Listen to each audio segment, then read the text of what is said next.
A heist at the bottom of the Pacific. The Cold War was an age of shadows and secrets. Across the globe, the United States and the Soviet Union fought not only with armies and missiles, but also with spies, deception, and technology that pushed the boundaries of what seemed possible.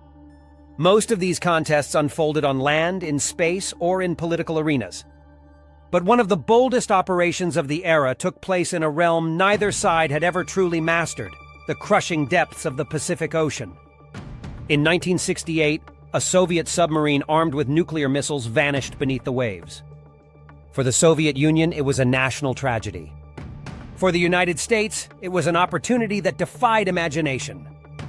6 years later, under layers of secrecy and deception, the CIA launched Project Azorian, a mission to recover that sunken submarine from more than 5 kilometers below the surface. To succeed, America would need to build one of the largest ships ever constructed, disguise it as a civilian mining vessel, and lower a massive steel claw to the ocean floor to grab the wreck. All of this had to be done under the eyes of Soviet surveillance, without ever admitting the true purpose. It was espionage on a scale never seen before, an engineering gamble that bordered on science fiction. This is the story of Project Azorian, the attempt to steal a nuclear submarine from the bottom of the ocean, and the legacy of an operation that revealed both the brilliance and the hubris of Cold War ambition. Chapter 1. A Submarine Disappears. March 8, 1968, the Soviet Pacific Fleet lost contact with one of its most valuable assets, submarine K-129. The vessel was a Gulf II-class diesel-electric submarine, equipped with 3 nuclear-tipped ballistic missiles and the communications and cryptographic systems that allowed Moscow to control them. It carried nearly 100 sailors.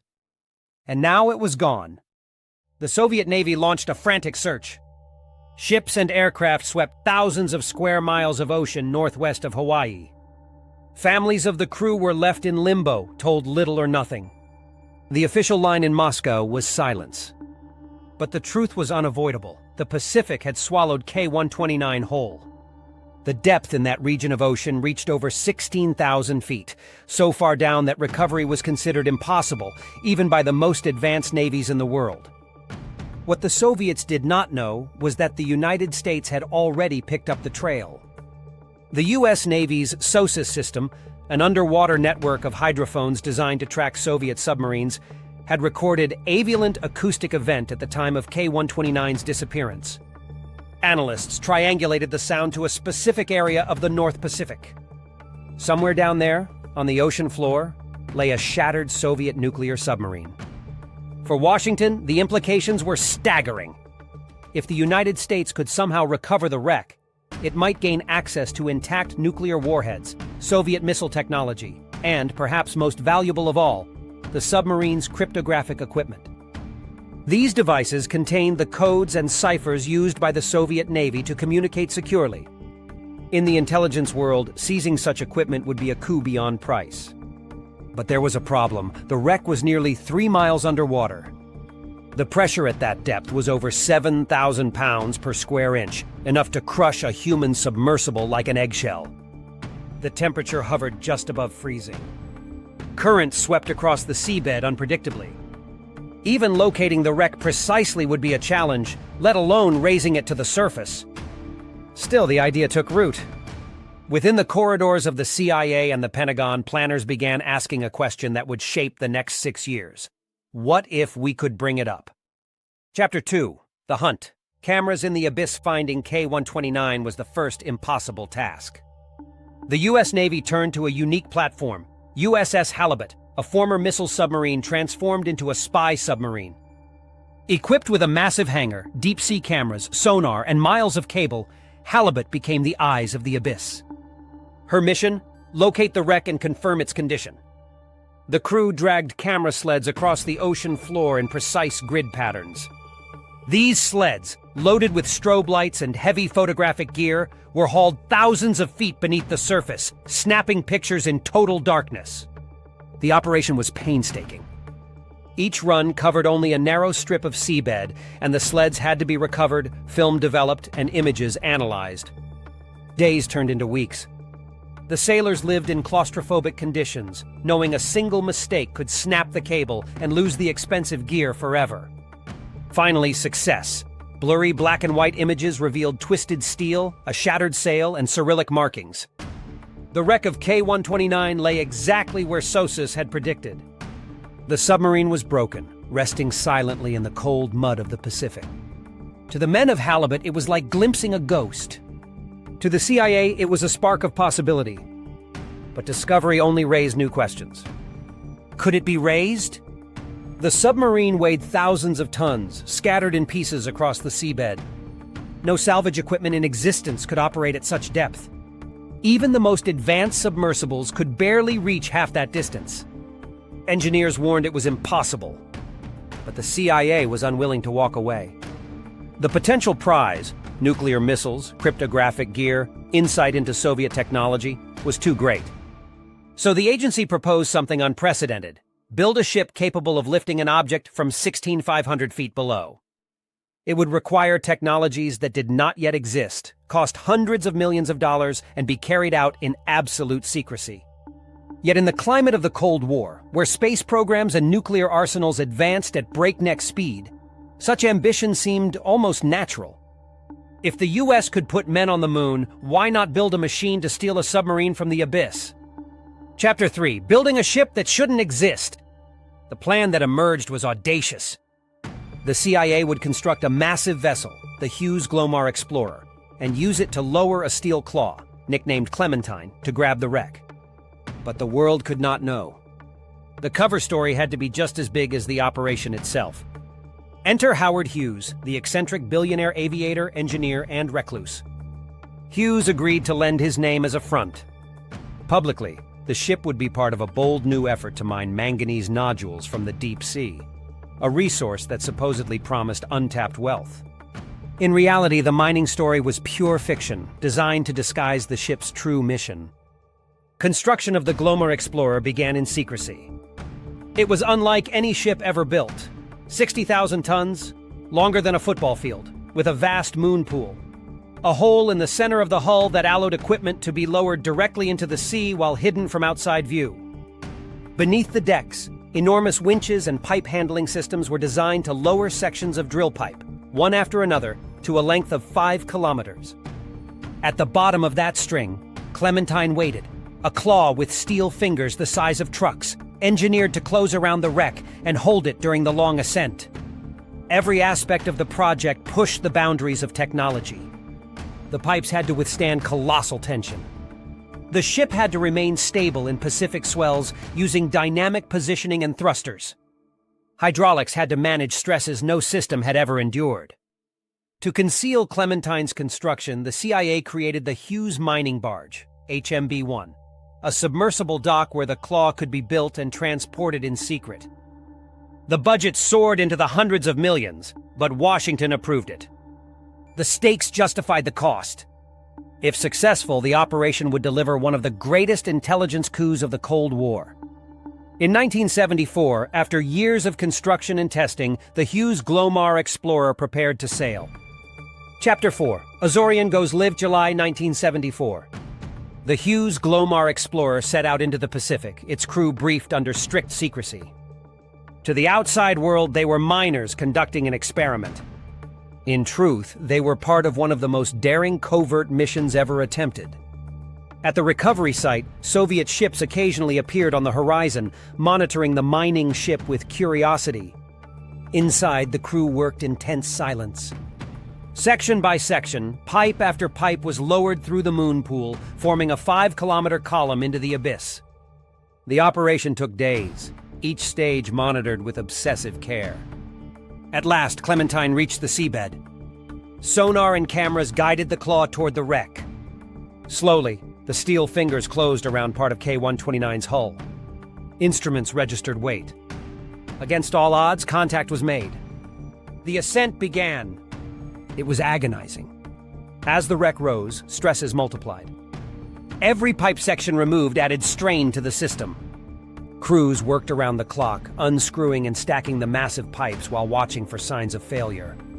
Halfway up, disaster struck. Sensors showed a sudden loss of weight. Below, part of the submarine had broken free and plunged back into the abyss. The dream of recovering the entire vessel was gone. But Clementine still held a section of the hull. After days of labor, the wreck finally emerged into the moon pool.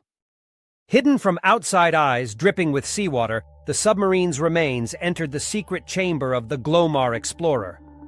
Inside were pieces of machinery, documents, and, most solemnly, the remains of Soviet sailors. The Americans conducted a burial at sea with full military honors, lowering the bodies into the Pacific. It was a moment of rare respect between enemies, captured on film and kept secret for decades. Chapter 5. Secrets, Leaks, and the Glomar Response. Secrecy was always the fragile core of Project Azorian. In 1974, while the Hughes Glomar Explorer was at sea, only a handful of officials in Washington knew the true purpose of the mission. But large projects leave traces. Hundreds of engineers, shipbuilders, and contractors had worked on the vessel. Rumors spread quietly. Why did a mining ship need a moon pool, advanced heave compensation, and such secrecy? In early 1975, investigative reporters began connecting the dots. Jack Anderson, a well-known Washington columnist, hinted at the existence of a CIA project involving Hughes. Soon after, the New York Times and the Los Angeles Times received leaks. The cover story collapsed under pressure. When journalists submitted Freedom of Information Act requests, the CIA faced a dilemma. To admit the truth would confirm classified details. To deny it outright would be a lie. Instead, the agency crafted a phrase that has since become legendary. We can neither confirm nor deny. This became known as the Glomar Response, forever tied to the ship that carried the mission. Despite official silence, the story broke wide. Headlines across the world declared that the CIA had tried to steal a Soviet nuclear submarine from the bottom of the Pacific. Moscow reacted with fury. The Soviet press denounced American aggression and demanded answers. Washington stonewalled. Within the CIA, opinions were divided. Some officials saw Azorian as a triumph of ingenuity. Even recovering part of the submarine was an engineering miracle. Others considered it a costly gamble that yielded too little intelligence to justify the expense. Still, the operation captured the imagination of the public.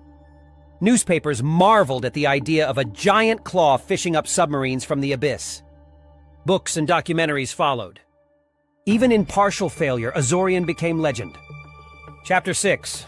What was gained? What was lost? So what did the United States actually gain? On the technical side, Project Azorian proved that ultra-deep-sea recovery was possible. The Glomar Explorer pioneered systems that later became standard in offshore industries: dynamic positioning to keep ships steady in rough seas, moon pool operations to lower equipment covertly, and massive heave compensation systems to counteract waves. These innovations influenced oil drilling, oceanography, and undersea engineering for decades. Intelligence analysts examined the recovered section of K-129. Reports suggest they obtained examples of Soviet metallurgy, fragments of missile systems, and possibly cryptographic material. Details remain classified, but even small samples of enemy technology could provide insights into Soviet design philosophy. Equally significant was the psychological message. The United States had demonstrated a willingness to attempt the impossible, to spend vast sums in pursuit of an advantage. In the shadow war of the Cold War, that mattered. It was a reminder to the Soviets that nothing was beyond America's reach. But the losses were just as clear. The most valuable sections of the submarine, including missile tubes and much of the cryptographic gear, slipped away into the abyss. The cost ran into hundreds of millions of dollars, straining the CIA's budget.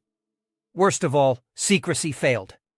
The cover story collapsed, and the operation became a public scandal. Some in Washington wondered whether the gamble had been worth it at all. Inside the CIA, Project Azorian became both an example and a warning. An example of technical brilliance and a warning about the limits of ambition. It showed what was possible, but also what could not be hidden forever.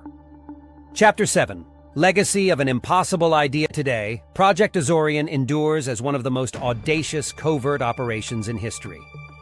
The Hughes Glomar Explorer continued to sail for decades, repurposed for offshore drilling, yet its silhouette always carried the shadow of its true origin. The term Glomar Response remains part of the language of secrecy and intelligence, invoked in courts and government agencies to this day. Declassified documents and documentaries have shed light on the mission, but much remains redacted, hidden beneath black ink. For historians, Azorian illustrates how espionage, technology, and politics fused in the Cold War. It reveals the extraordinary lengths superpowers were willing to go in pursuit of advantage, even 5 kilometers beneath the sea. More deeply, Azorian speaks to the spirit of its age, the belief that technology could overcome any barrier, that secrecy could mask even the most ambitious projects, and that the rivalry between East and West justified almost any cost. It was an age when men built machines to reach the moon and to steal submarines from the abyss. The submarine and the mirror Project Azorian was more than a covert mission. It was a mirror of the Cold War itself, daring, fearful, ingenious, and flawed. The submarine was not fully recovered, but the attempt alone became history. It showed the brilliance of American engineering, the vulnerability of Soviet secrecy, and the limits of human ambition against the vastness of the ocean. It also left a legacy of respect. The burial at sea of the Soviet sailors, carried out by Americans with solemn honors, stands as a rare moment of dignity in the ruthless world of espionage. Decades later, when the film of that ceremony was shared with Russia, it was received with gratitude. Even in the shadows of the Cold War, humanity endured. Today, Project Azorian remains one of the boldest stories of espionage ever told. A tale of ships disguised as miners, of a claw called Clementine reaching into the abyss, and of secrets half recovered, half lost. It is a reminder that the most extraordinary stories in history are often the ones never meant to be known.